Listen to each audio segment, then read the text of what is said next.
नमस्कार दोस्तों, स्वागत है आपके अपने YouTube चैनल एग्जाम वीर में। तो गाइस देखो, जैसे हमारी इस पर मैथ की क्लासेस चल रही हैं। पहली क्लास आपकी किसकी रही हुई है? अर्थमैथ की। अब शाम में आपका एडवांस मैथ रहने वाला है बच्चों। देखो, एडवांस मैथ के अंदर जितने भी अच्छे अच्छे टॉपिक हैं वो सब मैं आपको पढ़ाऊंगा। अब देखो, सबसे पहले मैं बता देता हूँ कि एडवांस मैथ किस किस एग्जाम में आता है। एसएससी सीजीएल, देखो SSC CGL, CPO, LDC, MTS, railway तथा अन्य एग्जाम, यूपी के एग्जाम जैसे दरोगा, तथा सारे एग्जाम जिनमें एडवांस मैथ पूछा जाता है उन सब के लिए आपकी क्लास यूजफुल है। अब देखो, मैं अपने बारे में बता देता हूँ। आई एम राहुल कुमार, मैं राहुल कुमार। मैंने 2 बार 10+2 क्वालिफाई किया तथा मैंने सीजीएल क्वालिफाई किया, मैंने एनटीपीसी क्वालिफाई किया बच्चों, ठीक है। अब देखो, आपको ये क्लास बहुत बहुत ज़्यादा महत्वपूर्ण है। आप हमारे चैनल पर अगर नए हैं तो हमारे चैनल को सब्सक्राइब कीजिए और हमारी वीडियो को लाइक भी कीजिए। तो शुरू करते हैं बच्चों।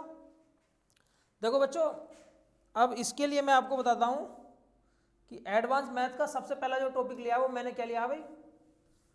सबसे पहला टॉपिक रहने वाला हमारा त्रिभुज, ट्रियंगल। त्रिभुज रहने वाला पहला टॉपिक सबसे पहला। अब देखो, त्रिभुज रहने वाला बच्चों। त्रिभुज क्या होता है? ऐसी आकृति जो 3 भुजाओं से घिरी होती है, मतलब जिसमें 3 भुजाएं होती हैं, त्रिभुज कहलाता है। ठीक है बच्चों। देखो, ऐसी आकृति जिसमें कितनी भुजाएं होती हैं भाई? 3 भुजाएं होती हैं। 3 भुजाएं होती हैं, 3 कोण होते हैं। पहली भुजा क्या है बच्चों? A B. दूसरी क्या है बच्चों? B C. और तीसरी क्या है बच्चों? सी ए। 3 भुजाएं ए बी, दूसरी बी सी, तीसरी सी ए। अब मैंने एक कोण ए के सामने वाली भुजा स्मॉल ए माना, कोण बी के बी और कोण सी के सी। ठीक है बच्चों। अब देखो, इसमें 3 भुजाएं हैं और 3 ही क्या है भाई? 3 ही कोण है। एक कोण बच्चों ये है और एक कोण बच्चों ये है और एक कोण ये है। ठीक है बच्चों। अब देखो, 3 भुजाएं, 3 कोण, कोण ए, कोण बी और कोण सी। त्रिभुज के तीनों भुजाओं का अगर त्रिभुज के तीनों कोणों की योग की बात करी जाती है तो कोण ए प्लस कोण बी प्लस कोण सी, इनका मान होता है 180 डिग्री। तीनों कोणों का योग कितना होता है बच्चों? 180 डिग्री। ठीक है। अब देखो, 3 भुजाएं हैं, एक है ए बी, दूसरी है बी सी और तीसरी है सी है। मैंने इनका नाम अलग अलग रखा है, स्मॉल ए, स्मॉल बी और स्मॉल सी। अब देखो, त्रिभुज होने के लिए क्या क्या कंडीशन है ये मैं आपको बता देता हूं बच्चों। देखो, त्रिभुज होने के लिए क्या क्या कंडीशन है भाई? त्रिभुज होने के लिए 2 कंडीशन होती हैं। पहली कंडीशन क्या है? त्रिभुज की 2 भुजाओं का योग तीसरी भुजा से हमेशा अधिक होना चाहिए। भाई 2 भुजाएं कौन कौन सी है भाई? पहली भुजा ए, दूसरी बी और तीसरी सी। अगर देखो 2 भुजाओं के योग की बात करी जाती है तो ए प्लस बी का मान सी से बड़ा है।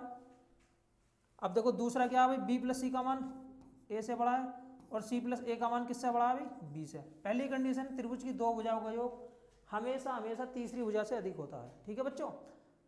देखो, अब इसका दूसरा रिवर्स ले लेते हैं बच्चों। अब देखो, मैंने क्या करा भाई? बी, ए प्लस बी है, अगर मैं ए को इधर भेजूंगा तो बी किससे बड़ा हो जाएगा भाई? सी माइनस ए से बड़ा हो जाएगा। ठीक है भाई। अब देखो, इसका रिवर्स यहां से बनेगा। अब देखो, मैं अगर सी ले लेता हूं तो सी हो जाएगा ए माइनस बी से बड़ा। अब ए की बात कर लेता हूं तो ए हो जाएगा बी माइनस के सी से बड़ा। अब यहां पर देखो, पहली कंडीशन है त्रिभुज की 2 भुजाओं का योग हमेशा तीसरी भुजा से अधिक।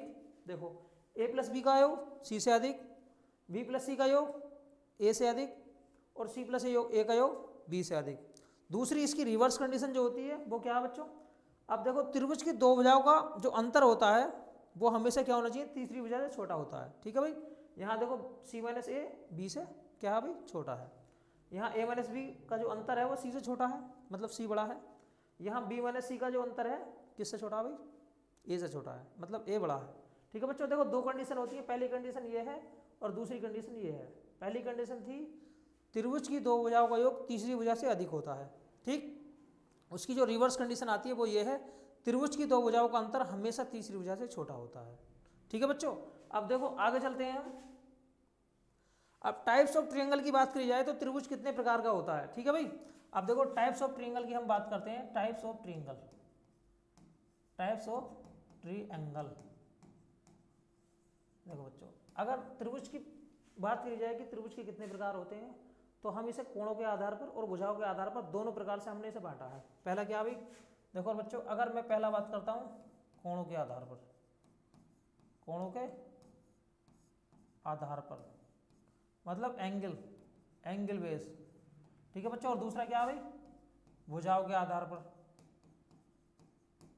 एक है कोणों के आधार पर, दूसरा है भुजाओं के आधार पर। अगर कोणों की बात करी जाती है तो त्रिभुज में एक होता है न्यून कोण।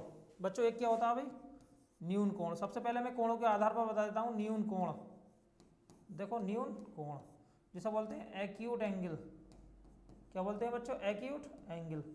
देखो न्यून कोण, न्यून कोण का मतलब जिसमें त्रिभुज का प्रत्येक कोण 90 अंश से क्या होता है भाई, छोटा होता है।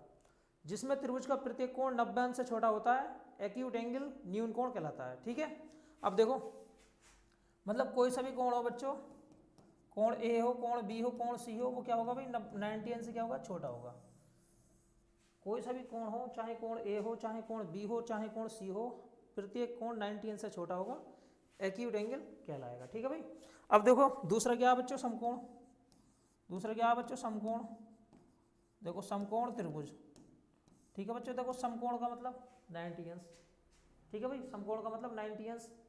अगर देखो समकोण की बात करी जाती है, तीन कोण है, कोण ए, कोण बी और कोण सी। इसमें कोई सा एक कोण 90 अंश के बराबर होता है, कोई सा एक कोण 90 अंश के बराबर होता है, ठीक है बच्चों। अब देखो कोई सा भी कोण हो सकता है, कोई सा एक कोण किसके बराबर होता है बच्चों, 90 अंश के बराबर होता है।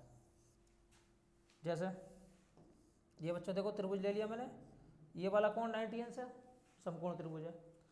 एक हुआ न्यून कोण, दूसरा हुआ समकोण। समकोण को इंग्लिश में बोलते हैं राइट एंगल। क्या बोलते हैं बच्चों, राइट एंगल, राइट एंगल की बोलते हैं, ठीक है। अब देखो तीसरे की बात करी जाती है तो उसका नाम है अधिक कोण। क्या नाम है बच्चों, अधिक कोण। देखो अधिक कोण क्या होता है अभी, अधिक कोण। देखो अगर हम अधिक कोण की बात करते हैं तो अधिक कोण में क्या होता है, जिसमें कोई एक कोण 90 अंश से बड़ा होता है। कोई भी एक कोण 90 अंश से बड़ा होता है। मैंने मान लिया भाई कोण ए जो कि किससे बड़ा है, 90 अंश से बड़ा है। अब देखो अगर चित्र की बात करी जाती है तो इस तरीके का चित्र बनता है, ठीक है भाई। देखो इस तरीके का जो चित्र बनता है वो क्या है, अधिक कोण है, ठीक। ये अधिक कोण है, मतलब जिसमें कोई एक कोण 90 अंश से बड़ा होता है, अधिक कोण कहलाता है। समकोण की अगर बात करी जाती है तो कोई एक कोण 90 अंश का होता है, ठीक है। कोई सा भी एक कोण 90 अंश का होता है। और अगर वहीं न्यून कोण की बात करी जाती है, एक्यूट एंगल की बात करी जाती है, तो प्रत्येक कोण त्रिभुज का प्रत्येक कोण क्या होता है भाई, 90 अंश से छोटा होता है, ठीक। और मैं आपको बता चुका हूँ त्रिभुज के तीनों कोणों का योग होता है वो 180 अंश होता है। अब देखो आगे चलते हैं। अब अगर एग्जाम के अंदर पूछा गया है भुजाएं देकर कि अगर भुजाएं दे दी जाए तो आप कैसे पहचानोगे कि ये कौन सा कोण है, एक्यूट एंगल है, राइट एंगल है या ऑब्ट्यूस एंगल है। ऑब्ट्यूस एंगल मतलब अधिक कोण, ऑब्ट्यूस एंगल मतलब बच्चों अधिक कोण। देखो और ये होता है ऑब्ट्यूस एंगल। देखो आपसे पूछा जाता है भुजाएं देकर कि भाई एक त्रिभुज की भुजाएं 3 4 5 है, ठीक है। इस तरीके से दे दिया जाएगा और पूछा जाएगा बताइए ये कौन सा एंगल है। अगर मैं भुजाएं दे देता हूं तो किस प्रकार पहचानूंगा कि कौन सा कोण है, तो इसके लिए हम क्या करते हैं, देखो नई स्लाइड ले लेते हैं। अब बच्चों मैंने एक भुजा ले ली ए, दूसरी बी और तीसरी सी, ठीक है भाई।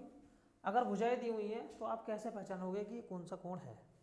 हमने सबसे पहले क्या करा भाई, देखो ए स्क्वायर प्लस बी स्क्वायर बराबर सी स्क्वायर। यहाँ 3 कंडीशन होती हैं, उन्हीं के आधार पर आप पहचान पाओगे कि ये कौन सा एंगल है, ठीक है भाई। सबसे पहले मैंने क्या करा भाई, अगर देखो ए स्क्वायर प्लस बी स्क्वायर सी से बड़ा है, a square plus B square मतलब भुजाओं के वर्गों का योग, भुजाओं के वर्गों का योग अगर तीसरी भुजा से बड़ा है, किन्हीं दो भुजाओं के वर्गों का योग अगर तीसरी भुजा से बड़ा है तो क्या होगा, न्यून कोण होगा। क्या होगा भाई, न्यून कोण होगा। और न्यून कोणों को इंग्लिश में बोलते हैं बच्चों एक्यूट एंगल। क्या बोलते हैं भाई, एक्यूट एंगल, ठीक है भाई। देखो एक्यूट एंगल क्या होता है, a square plus B square is greater than C square. मतलब ए स्क्वायर और बी स्क्वायर का जो वर्गों का योग है वो सी स्क्वायर से अधिक होना चाहिए, एक्यूट एंगल आ जाता है। अब दूसरा क्या होता है बच्चों, अगर दूसरे की बात करता हूँ मैं, ए स्क्वायर प्लस बी स्क्वायर क्या होता है भाई, सी स्क्वायर। ए स्क्वायर प्लस बी स्क्वायर बराबर सी स्क्वायर। अब सी क्या है बच्चों, देखो बड़ी भुजा, त्रिभुज की दो भुजाओं के वर्गों का योग, a square plus B square is equal to c square. ये क्या होता है भाई, समकोण। ये क्या होता है बच्चों, समकोण। समकोण का मतलब राइट एंगल, समकोण का मतलब राइट एंगल, ठीक है बच्चों, राइट एंगल। अब तीसरी कंडीशन क्या होती है, देखो तीसरी कंडीशन होती है भाई a square plus B square is less than C square. A square plus B square is less than C square, इसमें क्या होता है भाई, ये होती है अधिक कोण। ये क्या होती है बच्चों, अधिक कोण।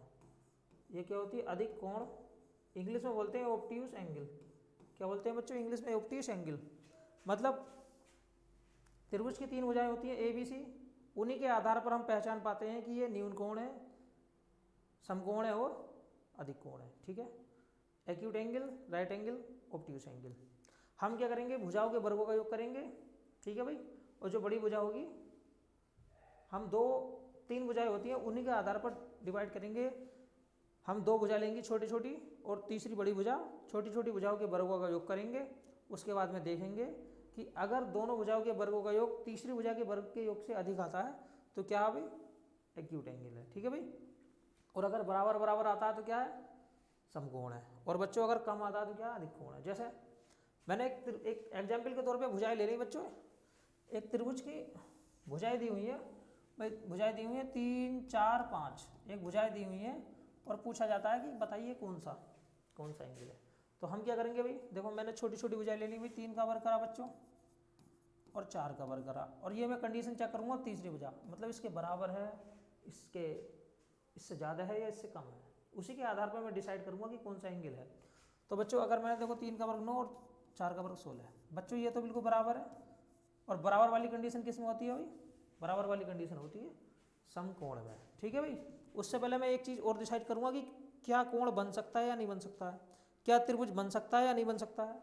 भाई मैंने कंडीशन बताई थी आपको, त्रिभुज की दो भुजाओं का योग भाई 3 4 5, त्रिभुज की दो भुजाओं का योग हमेशा तीसरी भुजा से अधिक होता है। मैंने भाई त्रिभुज की दो भुजाएं ले ली 3 और 4, 3 4 का योग 7, किससे अधिक है, 5 से अधिक है, पहली कंडीशन। दूसरी कंडीशन देखो, अगर दोनों का अंतर करता हूँ तो बच्चों एक आता है, तीसरी भुजा से क्या भाई, छोटा। ठीक है भाई, आप कोई सी भी भुजा ले सकते हैं, जरूरी नहीं है आपने ए बी लिया है, ए सी भी ले सकते हैं, बी सी भी ले सकते हैं। बस दोनों शर्तें जो हैं बिल्कुल कंप्लीट फॉलो करनी चाहिए, सेटिस्फाई होनी चाहिए, तभी त्रिभुज का निर्माण संभव है, अदरवाइज त्रिभुज आपका नहीं बन सकता। ठीक भाई, अब देखो मैं एक और भुजा ले लेता हूँ, जैसे मैंने लिया भाई 2 3 4, अगर ये मैं दे देता हूँ तो आप मुझे बताइए कि कौन सा त्रिभुज बनेगा, मतलब एक्यूट बनेगा, राइट बनेगा या ऑब्ट्यूज बनेगा। मैंने क्या करा अभी, 2 का वर्ग 4 करा और 3 का वर्ग 9 करा, दोनों को जोड़ दिया, अब ये कितना हो गया बच्चों, 16। अब बताइए दो छोटी छोटी भुजाओं के वर्गों का योग बड़ा आ रहा है या छोटा। देखिए बच्चों, देखो इसी के आधार पर आप डिसाइड कर पाएंगे कि कौन सा एंगल बनेगा, इतना आपसे आना चाहिए। अब देखो ये बनता है बच्चों 13, अब बताओ 13 छोटा है 16 से या बड़ा है, भाई ये तो बच्चों छोटा है भाई, 13 16 से छोटा है, मतलब a square plus B square. कहने का मतलब क्या हुआ बच्चों, देखो ये वाली कंडीशन क्या है, यहाँ सेटिस्फाई हो रही है, a square plus B square is less than C square. A square और बी स्क्वायर का जो वर्गों का योग है वो सी स्क्वायर से छोटा है, क्योंकि ये 13 और ये 16 है। अब यहाँ पर बताओ कौन सा एंगल बनता है, यहाँ पर बनता है अधिक कोण। ठीक है बच्चों, देखो आप भुजाओं, अगर भुजाएं दे दी जाती हैं तो आप कैसे पहचानोगे कि कौन सा एंगल है, एक्यूट है, राइट है या ऑब्ट्यूज है। ठीक है भाई, अब देखो इतना आने के बाद में और आपको एक बहुत महत्वपूर्ण बात बताता हूँ त्रिभुज की। अब देखो बच्चों, अगर त्रिभुज की बात करी जाए तो त्रिभुज की जो रियल प्रॉपर्टी होती है वो क्या होती है भाई, देखो ए बी सी, त्रिभुज में 3 कोण होते हैं, एक कोण ए, एक कोण बी और एक कोण सी। अगर बच्चों कोण ए की बात करी जाए तो इसके सामने वाली भुजा ए, इसके सामने वाली भुजा बी, इसके सामने वाली भुजा सी। अगर बच्चों देखो इनकी बात करी जाती है तो आपने एक अलग प्रॉपर्टी पढ़ी होगी साइन रूल के अनुसार, अकॉर्डिंग टू साइन रूल, जो भुजा मतलब जो कोण जितना बड़ा होता है उसके सामने वाली भुजा भी उतनी बड़ी होती है। ठीक है भाई, देखो जो भुजा मतलब जो कोण जितना बड़ा होता है उसके सामने वाली जो भुजा होती है वो ऑटोमेटिक बड़ी होती है। बच्चों मैंने मान लिया भाई, देखो अकॉर्डिंग टू साइन रूल तो आपने पढ़ा होगा, अगर ये वाला कोण ज़्यादा है, मैंने मान लिया भाई ये वाला कोण ज़्यादा है, जैसे मान लिया भाई ये वाला कोण 90 है, 90 का है, ये वाला कोण मैंने 1 मिनट के लिए 90 मान लेता हूँ, फिर इन दोनों का योग भी 90 होगा बच्चों। इसे मैंने मान लिया भाई 45 45 या 60 30, कुछ भी मान सकते हैं, इसे चलो मैंने 60 मान लिया, इसे मान लिया बच्चों मैंने 30। तो आप मुझे ये बताइए इस त्रिभुज को देखने के बाद इसमें कौन सी भुजा मैक्सिमम होगी, मतलब अधिकतम होगी या बड़ी होगी। अब देखो त्रिभुज का मैंने ऑब्जर्वेशन किया, कोण 90 की जो सामने वाली भुजा है वो हमेशा बड़ी होगी बच्चों। ठीक है भाई, देखो ये वाली भुजा बड़ी होगी इन दोनों भुजाओं के मुकाबले। समझ में आ गया होगा बच्चों आपके। देखो ये वाली भुजा अलग अलग के मुकाबले, दोनों के योग के मुकाबले नहीं, मतलब बी से बड़ी भी होगी और सी से बड़ी भी होगी। ठीक है भाई। देखो इसलिए त्रिभुज की एक प्रॉपर्टी होती है कि जो कोण जितना बड़ा होता है उसके सामने वाली भुजा भी उतनी बड़ी होती है। ठीक है भाई। और दूसरी प्रॉपर्टी क्या होती है, जो कोण जितना छोटा होता है उसके सामने वाली भुजा भी छोटी होती है। ये एक ही प्रॉपर्टी है कि जो कोण जितना बड़ा है उसके सामने वाली भुजा बड़ी है और जो कोण छोटा है उसके सामने वाली भुजा छोटी है। देखो अकॉर्डिंग टू साइन रूल से आप इसे सिद्ध कर सकते हैं, सेटिस्फाई कर सकते हैं। अब आगे चलते हैं बच्चों। देखो मैंने आपको बताया कोणों के आधार पर त्रिभुज कितने प्रकार का होता है। अब मैं आपको बताता हूँ भुजाओं के आधार पर त्रिभुज कितने प्रकार का होता है। ठीक है भाई। अगर मैं भुजाओं के आधार की बात करता हूँ, देखो भुजाओं के आधार की बात करता हूँ, भुजाओं के आधार की, अगर मैं भुजाओं के आधार की बात करता हूँ बच्चों, भुजाओं के आधार की, तो आपको बताना है कि भुजाओं के आधार पर त्रिभुज कितने प्रकार का होता है। देखो भाई बच्चों ये त्रिभुज है ए बी सी। अब अगर हम भुजाओं की बात करते हैं तो भुजाएं देखो एक हो गया ये ए, एक हो गया बच्चों बी और एक हो गया सी। अगर एक होती है विषम बाहु, विषम बाहु का मतलब देखो विषम बाहु, भुजाओं के आधार पर अगर मैं बात करता हूँ विषम बाहु। ठीक है बच्चों। विषम बाहु मतलब विषम बाहु में क्या कंडीशन होती है बच्चों, देखो विषम बाहु आप देख सकते हैं इसमें ए बी और सी क्या नहीं होते हैं भाई, बराबर बराबर नहीं होते हैं। ठीक है भाई। विषम बाहु का मतलब होता है ऐसा त्रिभुज जिसमें तीनों भुजाएं आपस में बराबर नहीं होती हैं, अलग अलग होती हैं। जब भुजाएं बराबर नहीं है तो कोण भी अलग अलग होंगे बच्चों। देखो जब भुजा बराबर नहीं है तो कोण भी ऑब्वियसली बात है अलग अलग होंगे। तो ये त्रिभुज कौन सा कहलाता है, विषम बाहु। ठीक है भाई। देखो पहले मैं सिर्फ आपको एक तरीका बताता हूँ, और अगर इसका मुझे थ्योरी पढ़ानी है, पूरा कंप्लीट पढ़ाऊंगा तो मैं नई क्लास लाऊंगा। अब मुझे सिर्फ आपको ये बताना है कि भुजाओं के आधार पर त्रिभुज कितने प्रकार के होते हैं। अब दूसरे की बात करी जाती है बच्चों, दूसरा क्या होता है अभी, दूसरा होता है समबाहु। दूसरा क्या होता है बच्चों, समबाहु। देखो समबाहु का मतलब क्या होता है अभी, जिसमें प्रत्येक भुजा क्या होती है भाई, बराबर होती है। मतलब ए बराबर बी के और बी बराबर सी के, प्रत्येक भुजा बराबर। जब प्रत्येक भुजा बराबर तो बच्चों प्रत्येक कोण भी क्या होगा भाई, बराबर होगा। मतलब अगर मैं ये त्रिभुज ले लेता हूँ बच्चों ए, ये बी और ये सी, अगर ये वाली तीनों भुजाएं बराबर बराबर हैं, मैंने ए मान लिया, एक्स मान लिया, कुछ भी मान सकते हैं, तो बच्चों ये वाला जो कोण होगा ये भी तीनों क्या होगा, बराबर बराबर होंगे। मतलब इसमें क्या होगा भाई, कोण ए बराबर कोण बी बराबर कोण सी। जब तीनों भुजाएं बराबर हैं तो तीनों कोण भी बराबर बराबर होंगे, और प्रत्येक कोण कितने अंश का होगा, 60 60 60 का होगा। ठीक है बच्चों। देखो 60 का ये 60 का ये 60 का ये 180 हो गया। ठीक है भाई। अच्छी तरीके से समझ लो कि भुजाओं के आधार पर हम त्रिभुज का कैसे क्लासिफिकेशन करते हैं, कैसे पहचान करते हैं। पहला होता है विषम बाहु। विषम बाहु का मतलब है जो उसकी भुजाएं हैं वो अलग अलग हैं, डिफरेंट डिफरेंट है।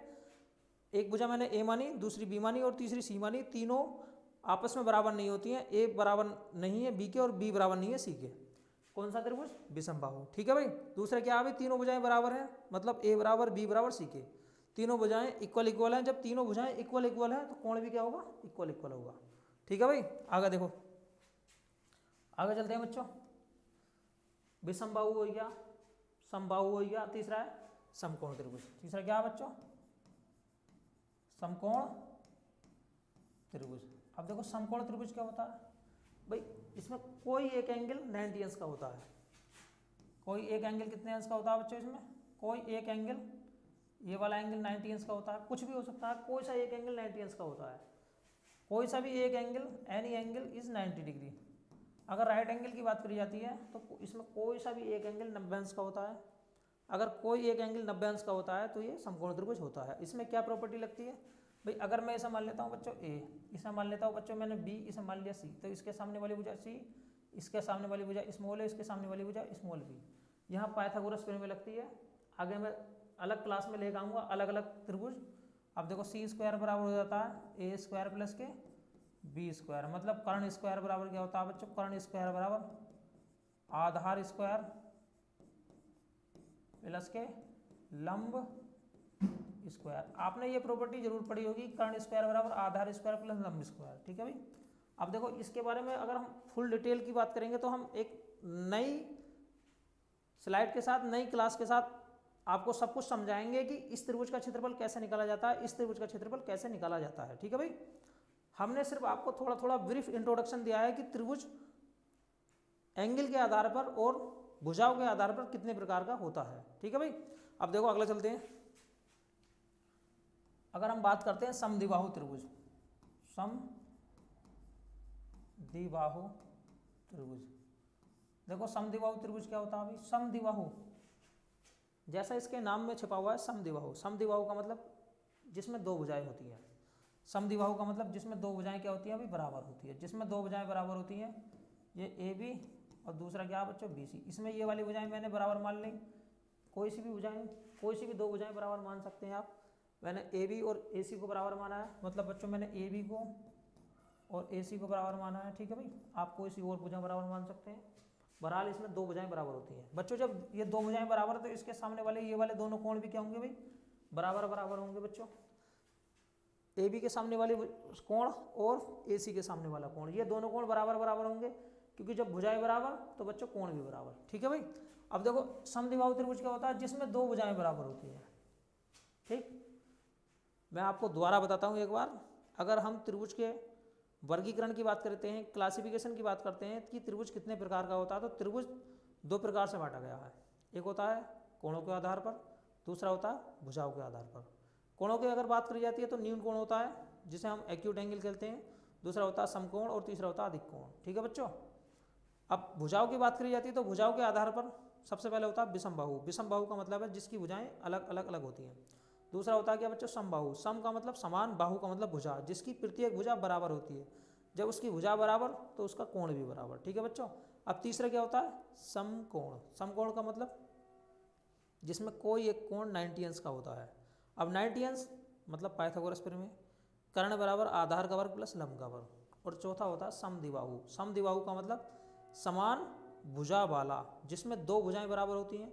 जब दो भुजा बराबर तो उसके सामने वाले जो एंगल होते हैं वो भी बराबर होते हैं। ठीक है बच्चों, देखो आज की क्लास में सिर्फ मैंने आपको क्लासिफिकेशन बताया है। अब अगर मैं क्षेत्रफल की बात करता हूँ तो बच्चों देखो क्षेत्रफल कैसे निकलता है ये मैं आपको बता देता हूँ थोड़ा सा। बाकी मैं क्षेत्रफल के लिए एक क्लास अलग से लेकर आऊँगा। अब अगर देखो मैं क्षेत्रफल की बात करता हूँ तो त्रिभुज का जो क्षेत्रफल निकलेगा, एरिया ऑफ ट्रायंगल। देखो भाई मैंने क्या करा भाई, एक त्रिभुज ले लिया बच्चों। देखो मैं बिल्कुल डिटेल से पढ़ाऊंगा आपको। ये है स्मॉल ए, यह है बच्चों स्मॉल बी और यह है स्मॉल सी। भाई देखो क्षेत्रफल की बात करी जाती है तो क्षेत्रफल होता है 1/2 आधार गुणा ऊंचाई। भाई मैंने क्या करा, यहाँ से एक लंब डाल दिया, इसका नाम क्या है बच्चों, h1। ठीक है भाई, अगर देखो मैं क्षेत्रफल निकालता हूँ, अगर इस भुजा को मुझे आधार मानना है, इस वाली भुजा को बच्चों मुझे क्या मानना है भाई, इस वाली भुजा को मुझे आधार मानना है। इस वाली भुजा को, अगर मुझे इस वाली भुजा को आधार मानना है तो क्षेत्रफल कैसे निकलेगा बच्चों। देखो इस वाली भुजा को अगर आप आधार मानोगे तो क्षेत्रफल कैसे निकलेगा, त्रिभुज का क्षेत्रफल हो जाएगा 1/2 AH1, 1/2 AH1। ठीक है भाई, अगर आप BC को आधार मानते हैं तो क्षेत्रफल होता है आधार गुणा ऊंचाई। आप क्या करते हैं बच्चों, मैं AC को आधार मानता हूँ तो मैंने क्या करा भाई बच्चों, देखो यहाँ से इसके शीर्ष से यहाँ पे एक लंब डाला, इसका नाम रख दिया मैंने H2। अब अगर मैं AC को आधार मानता हूँ, AC को, तो यहाँ से क्षेत्रफल निकलेगा 1/2 BH2, 1/2 BH2। अब मैं AB को आधार मानता हूँ तो मैंने क्या करा भाई, यहाँ से एक लंब डाल दिया बच्चों, इसका नाम रख दिया मैंने H3। बच्चों AB को मैंने आधार माना तो यहाँ का क्षेत्रफल हो जाएगा 1/2 CH3। 2 से 2 क्या हो जाएगा भाई, कैंसिल, 2 से 2 कैंसिल हो जाएगा, क्योंकि त्रिभुज का जो क्षेत्रफल है इक्वल है, बराबर है, कांस्टेंट राशि है। तो यहाँ से AH1 बराबर BH2 बराबर CH3। अगर देखो H1 अनुपात H2 अनुपात H3 में अगर रेशियो निकाला जाता है तो ये हो जाता है 1/A अनुपात 1/B अनुपात 1/C।